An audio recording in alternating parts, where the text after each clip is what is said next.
In the wild places where reality bends and shadows lie, there stalks a hunter so cunning, so perfectly evolved, that even seeing it offers no guarantee of survival. This is the Displacer Beast, and has been perfecting the art of the kill for millennia. Imagine, you're traveling through a darkened forest when your torchlight catches something moving between the trees. 6 legs, sleek, panther-like body covered in midnight blue fur that seems to drink in the light. 2 writhing tentacles sprout from its shoulders, each tipped with ridged, razor-sharp edges capable of flaying flesh from bone. Your hand moves to your weapon. You take aim at the creature, and your arrow passes harmlessly through empty air, striking a tree trunk 3 feet to the left of where the beast appeared to be. Welcome to your first encounter with the Displacer Beast. Will probably be your last. The Displacer Beast stands as one of D&D's most iconic and enduring monsters, a creature that has haunted adventurers' nightmares since the earliest days of the game. But unlike many classic monsters that rely on raw power or magical might, the Displacer Beast represents something far more insidious.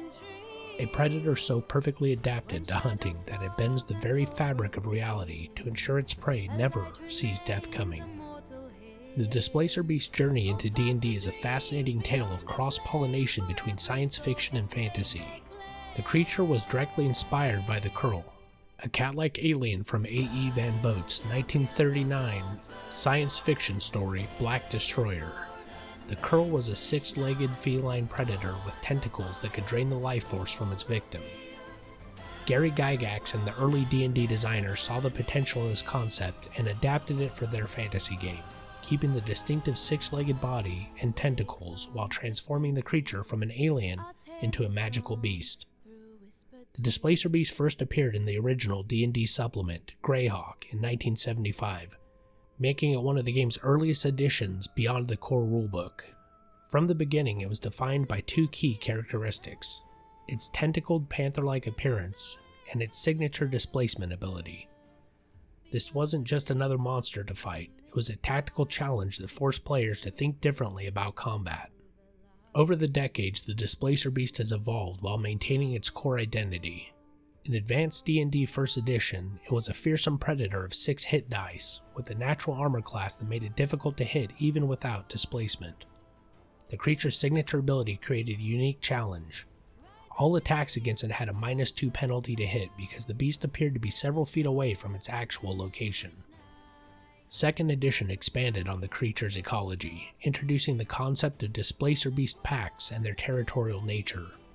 The Monster Manual 2 introduced variant breeds, including the terrifying Displacer Beast Lord, a larger, more intelligent version that could speak and cast spells.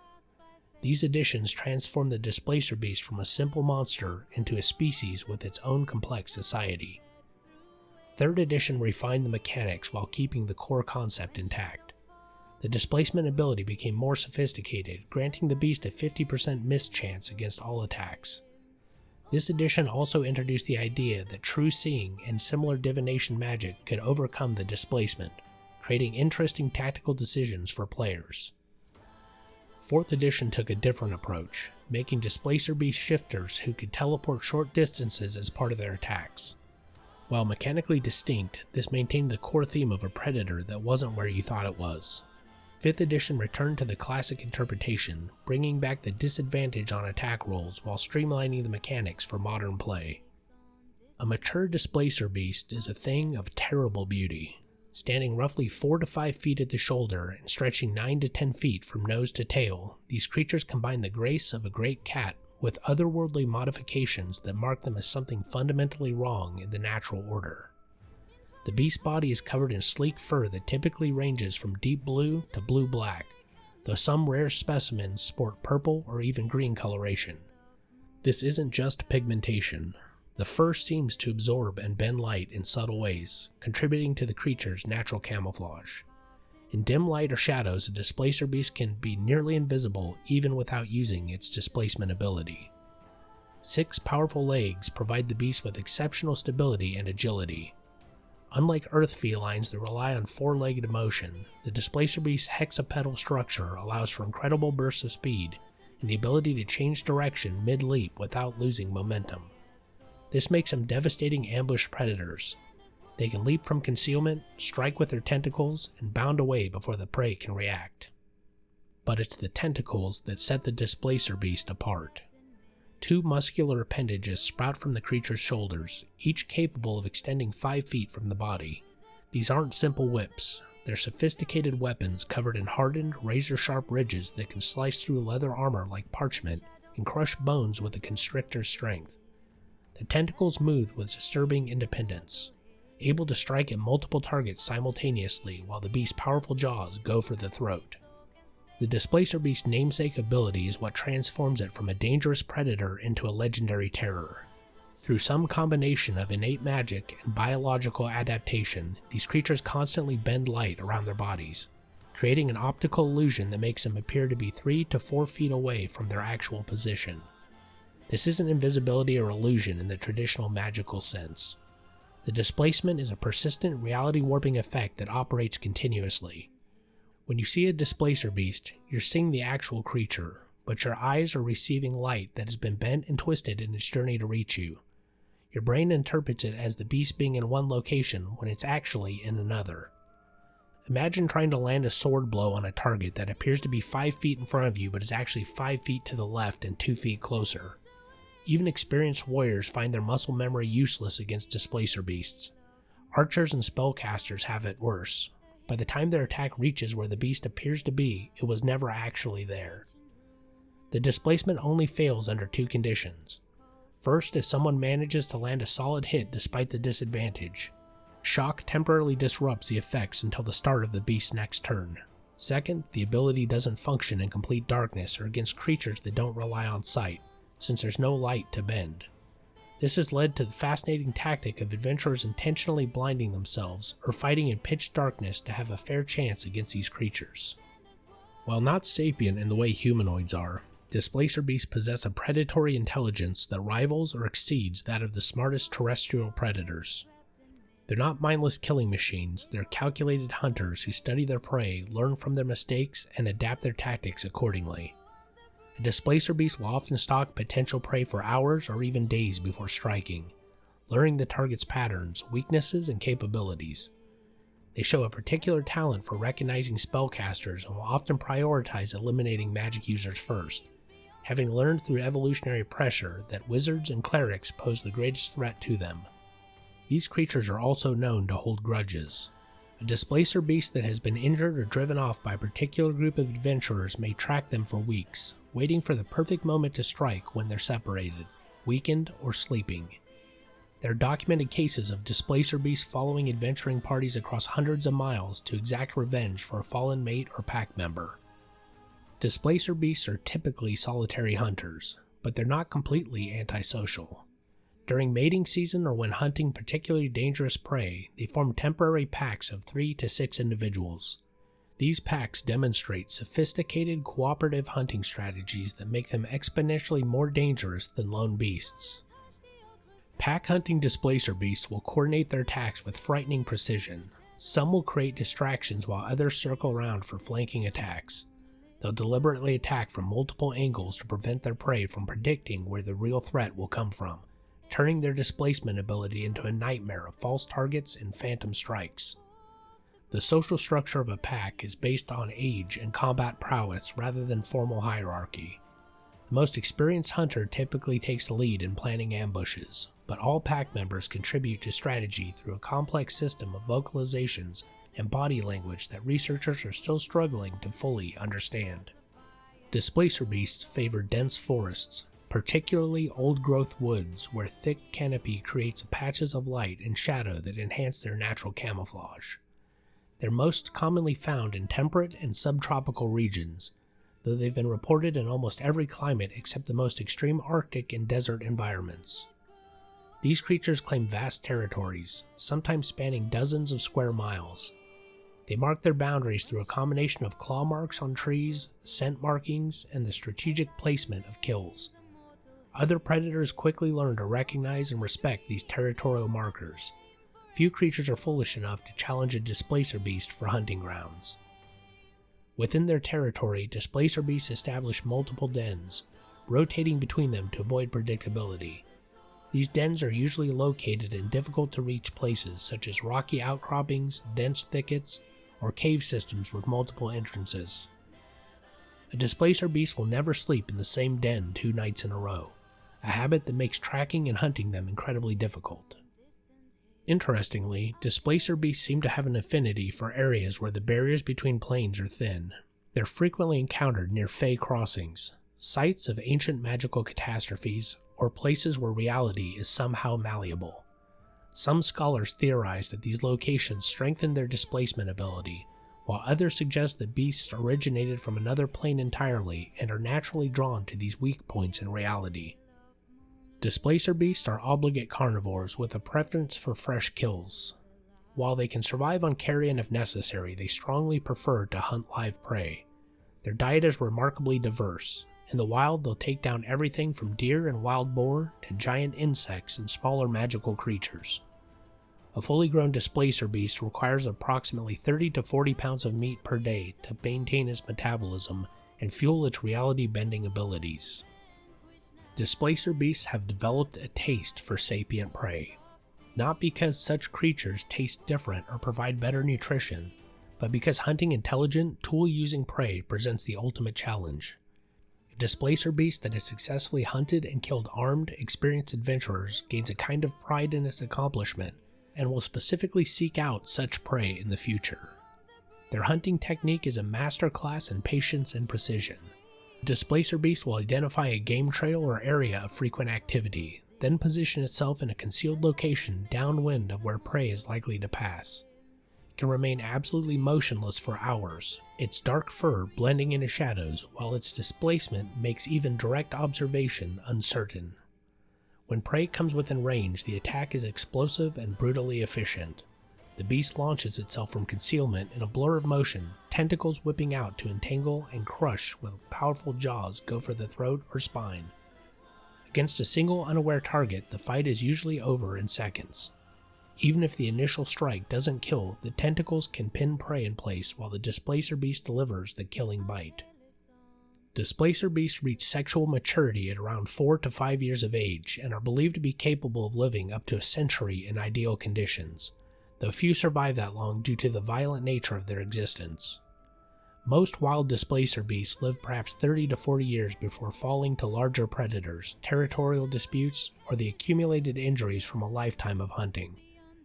Mating season occurs in late autumn, when males will travel vast distances to find receptive females, temporarily abandoning their territories in their search for a mate. The courtship ritual is fascinating and violent. Males compete for breeding rights through ritualized combat that, while rarely fatal, often results in serious injuries. These fights involve complex displays of tentacle manipulation and displacement ability, with the winner being the male who can most convincingly demonstrate his prowess as a hunter. Females are known to observe these contests and will sometimes reject even the victor if his performance doesn't meet her standards. After mating, the female drives the male from her territory and prepares a secure denning site. Gestation lasts approximately 4 months, with litters consisting of 2 to 4 cubs. The young are born remarkably developed for mammalian predators. Unlike most felines, displacer beast cubs emerge with their eyes already open and a mouthful of functional, razor-sharp teeth. From their first day, they're capable of eating meat, though their mother continues to nurse them as well. Remarkably, they're born without the displacement ability and without tentacles. These traits develop as they mature. The cub's fur starts as a lighter gray-blue that darkens over time. Mother displacer beasts are extraordinarily protective and will defend their cubs with suicidal ferocity. Even experienced hunters know to avoid dens with cubs, as a protective mother is perhaps the most dangerous version of an already deadly creature. The cubs remain small in their early weeks, roughly the size of domestic cats, with only small knobby growths where the tentacles will eventually sprout. Around 8 weeks of age, these tentacles begin to emerge and grow at an astonishing rate, roughly an inch per day for the next month. By 12 weeks, a cub will have grown to the size of a large lynx, measuring about 4.5 feet long and weighing nearly 90 pounds.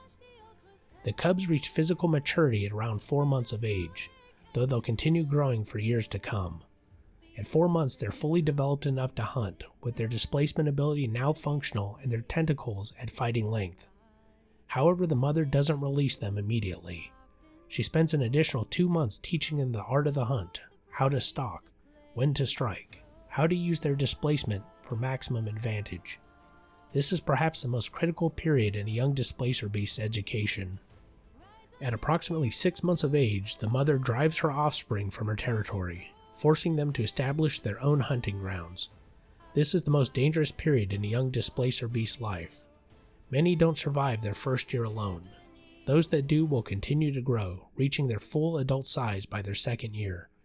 Males typically grow to 10 feet in length and 500 pounds, while females reach 9 feet and 450 pounds. No discussion on displacer beasts would be complete without addressing their ancient and bitter rivalry with blink dogs. The enmity runs so deep that it's encoded in the very nature of both species. When a displacer beast encounters a blink dog, all other concerns vanish. The two will fight to the death regardless of the tactical situation or other threats present. The origin of this hatred is lost to time, buried in the distant past when both species were perhaps very different from what they are today. Some scholars believe they once competed for the same ecological niche, and this competition evolved into instinctual hatred.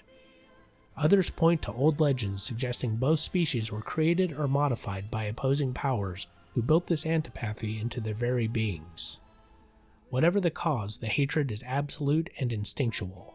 A displacer beast will abandon a fresh kill to pursue a blink dog. It will ignore wounds and exhaustion to continue the hunt. Some researchers have theorized that the two species serve as natural population controls for each other, each preventing the other from becoming too numerous or dominant in their shared territories. Tactically, fights between the two species are fascinating. The displacer beast displacement meets the blink dog's teleportation in a battle of perception versus reality. Blink dogs, with their pack coordination and ability to wink in and out of existence, are one of the few creatures that can fight displacer beasts on roughly equal terms. These battles can last for hours, becoming tests of endurance as much as skill.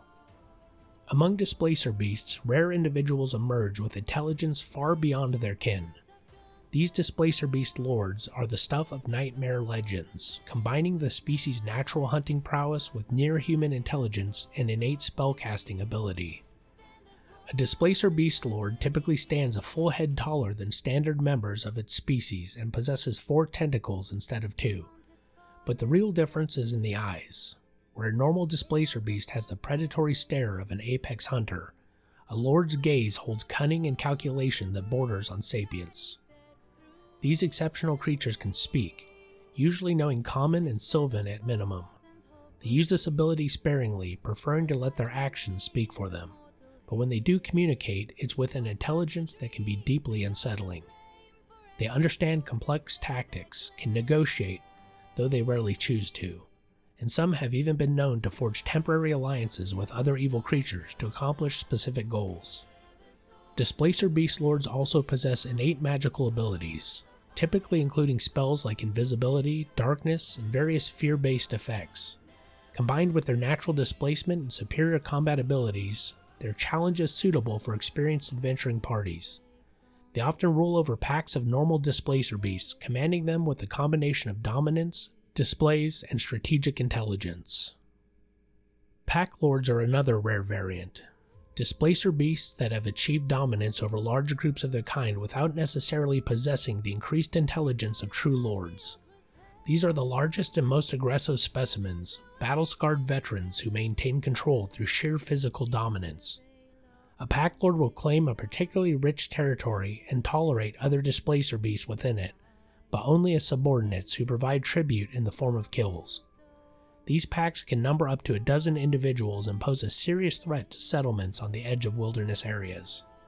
The pack lord takes the best kills, mates with any females in the territory, and will viciously punish any challenge to its authority. In the Forgotten Realms, displacer beasts are found throughout Faerun, but are particularly common in the Great Forest of Cormanthor and the dense woodlands of the Dalelands. They're also frequently encountered in the Underdark, where their displacement gives them an edge in the lightless depths. Surface drow sometimes capture and train displacer beast cubs to serve as guards and hunting companions, though such training is extremely dangerous and many drow die in the attempt. The realm's lore suggests the Displacer Beast may have originated from another plane, possibly brought to Toril during the ancient wars between the elven gods and the dark powers they fought. This would explain their unusual nature and the way they seem to bend reality around themselves. In Eberron, Displacer Beasts are most common in the Eldine Reaches and Kabara's jungles. The Valinar elves have a particular respect for these creatures, seeing them as worthy adversaries that test a warrior's skill. Some druidic sects in the Eldine Reaches believe Displacer Beasts are manifestations of nature's raw predatory essence, deserving of reverence rather than fear. House Vidalis has attempted to domesticate Displacer Beasts for decades with minimal success. While they've managed to breed a few specimens that tolerate human presence, true domestication has proven impossible. The beasts retain their predatory instincts and displacement abilities, making them far too dangerous for reliable service. For adventurers unfortunate enough to face a Displacer Beast, knowledge is the first line of defense. Understand that your eyes will lie to you. That attack you think is coming from the left is probably coming from the right. That perfect shot you're lining up is aimed at empty air. Experienced hunters recommend several tactics. Use area attacks when possible. Fireballs, lightning bolts, and similar spells don't care where the beast appears to be. They damage everything in the area. Fight in complete darkness or with eyes closed, relying on sound and other senses. The displacement only affects sight, so removing that sense levels the playing field. Use magic that doesn't require attack rolls. Spells like Hold Person or Command bypass the displacement entirely by targeting the creature's mind or body directly. True Seeing and similar divination magic can reveal the beast's true location, making it a priority spell for parties expecting to encounter these creatures. Work in coordinated groups, attacking from multiple angles to increase the chance that someone's blow lands true. Remember that once you land a solid hit, the displacement fails briefly. Press the advantage immediately. Above all, never underestimate a Displacer Beast. These aren't mindless monsters, they're intelligent predators who will exploit every mistake you make. They'll target the weakest member of your party, use terrain to their advantage, and retreat if the fight turns against them, only to track you and strike again when you're vulnerable. For those brave or foolish enough to hunt Displacer Beasts, various parts of the creature command high prices in magical markets. The hide, if properly prepared, retains some of the displacement properties and can be crafted in cloaks or armor and grants similar protective abilities to the wearer. A cloak made from Displacer Beast hide is a treasure worth thousands of gold pieces, and is prized by rogues and assassins. The tentacles, when harvested fresh and preserved through specific alchemical processes, can be used to create weapons with reach that confuses opponents' defenses. Wizards prize the eyes for use in divination magic and illusion spells, as they contain the essence of the displacement ability. Perhaps most valuable are live cubs, which can sell for outrageous sums to wealthy collectors, wizards seeking unusual familiars, or those foolish enough to think that they can train one. As mentioned earlier, such attempts almost always end in disaster, but this doesn't stop people from trying. Despite their fearsome reputation, Displacer Beasts serve an important ecological role. As apex predators, they help control populations of herbivores and smaller carnivores, preventing overgrazing and maintaining forest health. Their presence in an area indicates a healthy, balanced ecosystem with sufficient prey to support such a demanding predator. Interestingly, other predators often benefit from Displacer Beast activity. The beasts are messy eaters, and their kills provide scavenging opportunities for everything from wolves to carrion birds. Some smaller predators have learned to follow Displacer Beasts at a safe distance, waiting for a chance to steal scraps from their kills. Druids and rangers generally respect Displacer Beasts as part of the natural order, even while recognizing the danger they pose. Some druidic circles actively protect Displacer Beast territories, seeing them as indicators of wilderness health and natural balance. These druids will sometimes warn travelers to avoid certain areas rather than allow hunts that might disrupt the local ecology. Displacer Beasts have left an indelible mark on the cultures that share territory with them. In human communities on the edge of wilderness, displacement has become a metaphor for deception and misdirection. A merchant who promises one thing and delivers on another might be called a displacer. A warrior known for feinting and false openings might be nicknamed Tentacles. A Among adventuring companies, to have hunted the beast is a mark of distinction. Veterans will share stories of their encounters, often embellishing the details but always emphasizing the core truth. Fighting a displacer beast is an experience that changes you. You learn not to trust your eyes, to respect what you can't see, and to understand that sometimes the greatest danger is the one you're certain you've located. Elven cultures, with their long memories, have accumulated vast lore about displacer beasts. Ancient elven texts describe hunting rituals where young warriors would face a displacer beast as a coming-of-age trial. Those who survived were marked as true hunters, worthy of respect. Some elven families still maintain these traditions, though the practice has become controversial as more elves question the wisdom of sending their youth against such deadly opponents. Countless legends surround these creatures, and separating fact from fiction isn't always possible. Here are some of the most persistent tales. The White Displacer. Stories tell of an albino displacer beast of unusual size and intelligence that supposedly haunts the Moonwood. This creature, according to legend, has eluded hunters for over a century and is said to appear as an omen before great disasters. The Displaced King. An ancient tale speaks of a king cursed by a witch to see the world as displacer beasts see it, with everything displaced from where it truly was. The king supposedly went mad from the experience, unable to trust even the ground beneath his feet. The First Beast. Scholarly debates continue about whether displacer beasts are natural creatures or magical creations. Some wizards claim to have found evidence that all displacer beasts descend from a single progenitor created by an ancient archmage experimenting with planar energies. Others dismiss this as nonsense, pointing to fossil evidence suggesting the species is far older than human civilization. The Displacer Beast endures as one of D&D's most iconic monsters because it represents something fundamental to the game, the idea that not everything is as it seems, that victory requires adaptation and clever thinking, and that sometimes the greatest challenges come from not raw power but from fighting an enemy that breaks the normal rules of engagement. For nearly 50 years, these six-legged terrors have stalked through the forests, prowled through dungeons, and haunted the nightmares of adventurers across countless campaign worlds. They've evolved with each edition, but their core identity remains unchanged. A perfect predator that combines natural hunting prowess with reality-bending abilities, creating something that's simultaneously beautiful and terrible. Whether encountered as a random forest threat, the guardian of some ancient treasure, or the centerpiece of a hunting adventure, the Displacer Beast delivers a unique challenge that forces players to think beyond the normal tactics of roll to hit and calculate damage. It teaches valuable lessons about perception versus reality, the importance of diverse tactical options, and the fact that sometimes the most dangerous opponent is the one you can see but can't quite reach. In the end, the Displacer Beast is more than just a monster. It's a test, a lesson, and a reminder that in the worlds of D&D, survival often depends not on trusting your eyes, but on learning when to doubt them. And somewhere in a shadowed forest where reality bends and predators reign, a Displacer Beast watches from a place that isn't quite where it appears to be, tentacles twitching in anticipation, waiting for its next meal to wander into range. When you hunt the beast, remember this: the moment you think you understand where it is, you've already lost. The only way to win is to accept that you're fighting something that exists in a space between where it is and where it seems to be. And in that space, in that uncertainty, that's where true hunters are forged.